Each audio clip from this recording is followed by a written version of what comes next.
I use leaves and flowers from the local environment, sometimes from the garden, and I go around with my clippers and take off various little trimmings here and there, and then I can use them on the fabric, so you get different type of leaves. These particular ones were eucalyptus leaves, and I like to use the privet from the privet hedge because that gives a pale yellowy colour, so that can be used as a background dye. I started off by dyeing the background, and then I soaked the fabric into some old woad which has certain chemicals that give an alkalinity to it, and the alkalinity helps the colour to come through onto the fabric. So I laid out the leaves.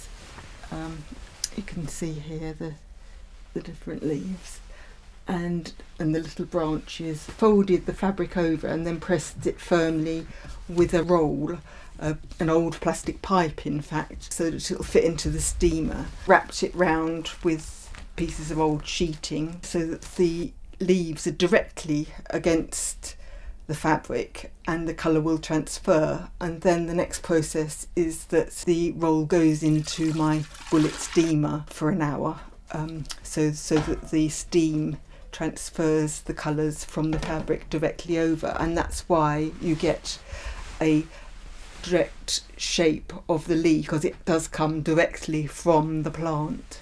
As a teenager I was always interested in clothes, and my Gran was a dressmaker. She had a dressmaking business, and so making clothes just ran in the family. And in the school holidays I used to make my own things when I was about 15. I love Alexander McQueen, and I do take Vogue, so I like to look through at the different ideas that there are.